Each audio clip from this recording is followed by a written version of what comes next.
नमस्ते दोस्तों, अगर आप ग्रुप डी एग्जाम की तैयारी कर रहे हैं तो ये वीडियो आपको बहुत इंपॉर्टेंट है, देखना पूरा देख के जाना। स्टार्ट करते हैं। पहला सवाल, एक परीक्षा में 35% छात्र पास हुए और 455 फेल हुए तो परीक्षा में कुल कितने छात्र बैठे थे?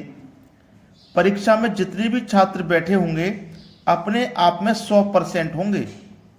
अब इस 100% में से 35% छात्र पास हो गए। जब 100 में से 35% पास हो गए तो फेल कितने हो गए? 65% फेल हो गए। ठीक है, 65% फेल हो गए। अब उसने बोला है कि 455 फेल हो गए। प्रतिशत में फेल हुए हैं 65, संख्या में फेल हुए हैं 455, तो 65% की जो वैल्यू है वो 455 के बराबर है। 65% का मान 455, तो 1% का निकालेंगे तो 65 से डिवाइड कर देंगे, 1% का हो गया। लेकिन हमें तो निकालना है 100% का मान। कुल कितने छात्र बैठे थे? 100%। तो 1% के मान में 100% का निकालना है तो 100 से मल्टीप्लाई कर दो। क्लियर? चलिए, 13 पंजे 65, 13 से घटाओ, 13 तिया 39, 6 बचेगा, 5 लगा दो 65, 13 पंजे 65 5 बार में गया, 5 सत्ते 35 7 बार में गया, और 7 का गुना अगर 100 से कर दिया तो ये 700 हो गया। तो 100% का मान कितना आ गया? 700 आ गया। तो परीक्षा में कुल कितने छात्र बैठे थे? 700। आपके बी ऑप्शन में दिया गया है सवाल का बिल्कुल सही आंसर। अब देखेंगे अगला सवाल। अगला सवाल, एक आदमी अपने वेतन का 65% खर्च करता है और प्रति माह 525 रुपए की बचत करता है। उसकी मासिक आय कितनी है? देखिएगा, उसकी जो भी मासिक आय होगी वो अपने आप में 100% होगी। 8,000, 10,000, 12,000, 13,000 जो भी वो कमाता होगा अपने आप में 100% होगा। तो उसने 100% कमाया और 100% में से क्या किया? 65% खर्च कर दिया। 65% खर्च कर दिया, 100% कमाया, 65% खर्च किया, तो बचा कितना उसके पास? 35% बचा। 35% बचा, और यहाँ पे उसके पास 525 रुपये की बचत है तो 525 बचा। यहाँ पे प्रतिशत में बचा 35 और संख्या में बचा आपके पास 525, तो 35% की वैल्यू 525 के बराबर है। तो 1% की निकालेंगे तो 35 से भाग कर देंगे। लेकिन हमें क्या निकालना है? हमें मासिक आय निकालनी है जो कि 100% थी। तो हमें 100% का मान निकालना है, तो क्या करेंगे? 100 से गुना कर देंगे। ठीक है, चलिए कटा लेते हैं। 7 से कटा लो, 7 पंजे 35, 7 से कटाओ इसको, 7 सत्ते 49, 52 में से 49 कट गया, 3 बचा, 3 में 5 लगा दो 35, 7 पंजे 35। ठीक है, अब 5 से कट जाएगा 75 15 बार में, और 15 का गुना 100 से कर दो तो ये हो जाएगा 1500। ठीक है, तो उसकी आय है कितनी? उसकी आय कितनी है भैया? 100% का मान कितना है? 1500 है। 1500 दिया गया है बी ऑप्शन में। ये सवाल का बिल्कुल सही जवाब है। अब देखेंगे अगला सवाल। अगला सवाल, मनोज को परीक्षा में पास होने के लिए 36% अंक प्राप्त करने थे। उसने 24% अंक प्राप्त किए और वह 9 अंक से फेल हुआ। पेपर का पूर्णांक क्या था? फेल पास वाला सवाल अधिकतर आता है, जिसमें यह सवाल बहुत इंपॉर्टेंट है। तो आपको क्या करना है? आपको दोनों तरफ पास लिखना है, सबसे सरल हो जाएगा ये आंसर। ठीक है, पास होने के लिए कितना जरूरी था? 36% जरूरी था पास होने के लिए, लेकिन वो केवल 24% ही प्राप्त कर पाया। और कितने अंक से फेल हो गया? 9 अंक से। अगर इसको ये 9 अंक और मिल जाते तो ये पास हो जाता, 36% के बराबर हो जाता, है ना।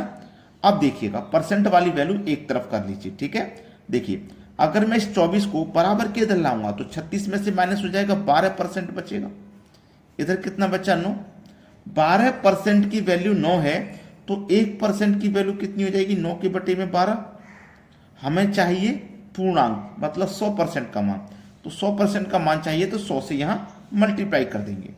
देखो 3 तिया 9, 3 चौके 12 कटेगा, 4 से 100 25 बार में कटेगा, और 3 का गुना 25 से करो 75 हो जाएगा। पूर्णांक क्या था? पूर्णांक था 75 का, जो कि हमारे बी ऑप्शन में दिया गया है। यह सवाल का सही आंसर है। अब देखते हैं अगला सवाल। अगला सवाल, एक टोकरी में 400 अंडे हैं।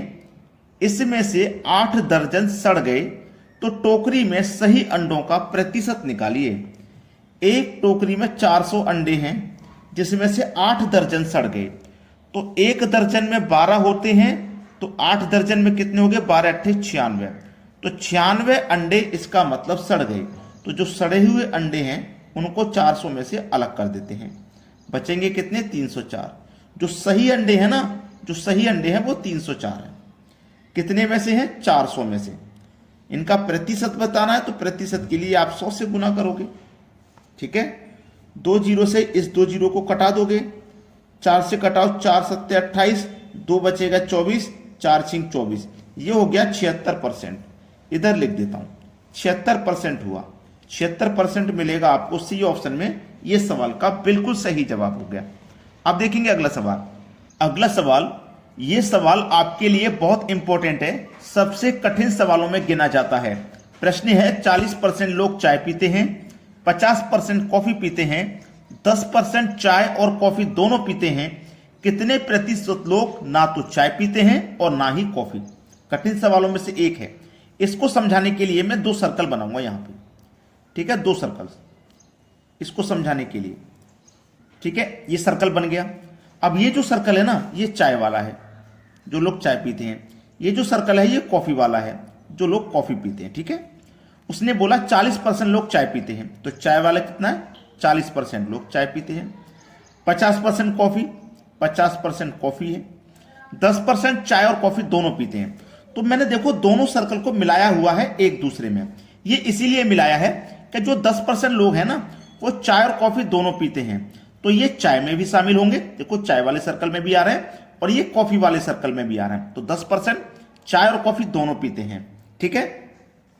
अब इसको समझना, ये जो 40% है ना, इसी में से 10% हैं जो कॉफी भी पी लेते हैं, और ये जो 50% है ना, इसी में से 10% ऐसे हैं जो चाय पी लेते हैं।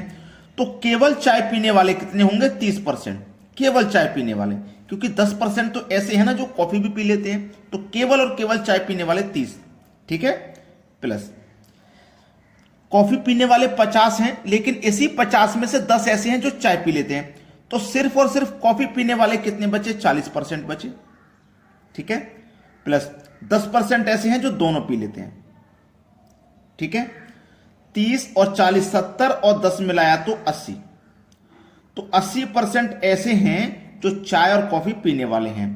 तो देखो कोई भी जगह हो, कोई भी जगह हो, कोई कंपनी हो, कोई इंडस्ट्री हो, वहां पे जितने भी वर्कर होंगे, जितने भी लोग होंगे, वो अपने आप में कितने होंगे? 100%। अब इस 100% में से 80% ऐसे हैं जो चाय कॉफी पी लेते हैं, तो जो पीने वाले हैं उन्हें माइनस कर दो, ठीक है। 100 में से 80 माइनस कर दिया तो 20% ऐसे बचे जो चाय कॉफी नहीं पीते हैं। तो ये आपके सवाल का हुआ बिल्कुल सही जवाब, 20%, जो कि हमारे सी ऑप्शन में दिया गया है। सवाल सभी को समझ में आ गया। अब देखते हैं अगला प्रश्न। अगला सवाल, राम अपने वेतन के 14% की बचत करता है जबकि श्याम 22% की बचत करता है। दोनों समान वेतन पाते हैं और श्याम 1540 रुपए की बचत करता है, तो राम की बचत कितनी है? देखो राम की बचत पूछ रहा, कोई बात नहीं, बहुत अच्छा सवाल है। श्याम जो है वो 22% की बचत कर रहा है, 22% की, और श्याम रुपए में 1540 की बचत कर रहा है। तो 22% की जो वैल्यू है ना वो 1540 के बराबर है। 22% का मान 1540, तो 1% का कितना हो जाएगा? 1% का हो जाएगा 1540 बटे 22, है ना, 1% का। और हमें निकालना है 100% का मान, तो 100 से गुना कर दो। 100% का क्यों निकालना है? क्योंकि हमें क्या करना है, उनका वेतन पता करना है कितना। तो वेतन जो भी होता है अपने आप में 100% होता है, तो मैं 100 से गुना करके उनका वेतन मालूम कर लूंगा कितना है। 11 दूनी 22, 11 एकम 11, 4 बचेगा 44, 11 चौके 44, 1 0, 140 बार में गया। 2 से कटा दूंगा 140 को, तो ये 70 बार में चला जाएगा, ठीक है। 100 का गुना 7 से करूं तो 700 और 1 0 मतलब 7000, ठीक है, ये आ गया 7000। अब उसने बोला था कि दोनों समान वेतन पाते हैं। अब दोनों समान का वेतन है, अगर राम भी 7000 कमाएगा और श्याम भी 7000 कमाएगा, दोनों का समान वेतन का मतलब यही तो हो गया, दोनों का समान वेतन का मतलब यही हो गया। अब देखो उसने बोला था राम की बचत कितनी है। राम कमा कितना रहा है, 7,000 कमा रहा है, और बचत कितनी कर रहा राम, 14%। तो जो बचत करेगा, जो कमाएगा उसी में से तो करेगा, तो 14% की बचत कर रहा, 7,000 में से 14% निकाल लो। परसेंट का मतलब बटे में 100, 2 जीरो से कटा देंगे, 2 जीरो, 14 सत्ते 98 और 1 ही जीरो। कितनी की बचत कर रहा है राम, 980 की बचत कर रहा है, और 980 दिया गया है बी ऑप्शन में। ये सवाल का बिल्कुल करेक्ट आंसर है। चलिए अब देखते हैं अगला सवाल। अगला प्रश्न, यदि 24 कैरेट सोने को 100% शुद्ध सोना माना जाए तो 22 कैरेट सोने में शुद्ध सोने की प्रतिशतता कितनी होगी। अच्छा सवाल है, बेहतरीन क्वेश्चन। देखिएगा, जो भी होगा ना 100% शुद्ध सोना, कितना, 24 कैरेट वाला। लेकिन हमें तो बताना भाई 22 कैरेट का, 22 कैरेट का बताना, तो 22 से गुना कर दो, ठीक है। चलिए 4 से कटाऊंगा, 4 सिंह 24, 4 से कटाऊंगा तो 25 बार में ये कट जाएगा।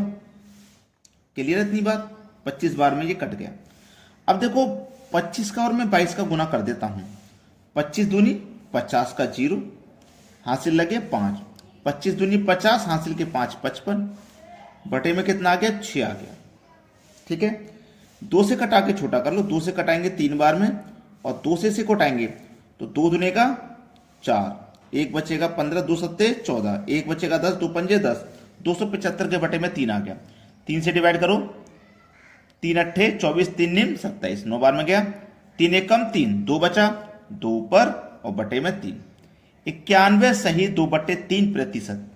91 सही 2/3% दिया गया है बी ऑप्शन में। ये सवाल का हो गया सही जवाब। अगर कोई भी बच्चा है जिनको ये सवाल करने में समस्या आती है तो आज के बाद बिल्कुल भी नहीं आएगी।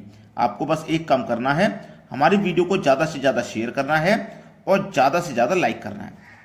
लाइक और शेयर का बटन खूब दबाइए। अगर आपकी कोई राय है तो हमें कमेंट में ज़रूर बताइए। ठीक है दोस्तों, वीडियो देखने के लिए बहुत बहुत धन्यवाद।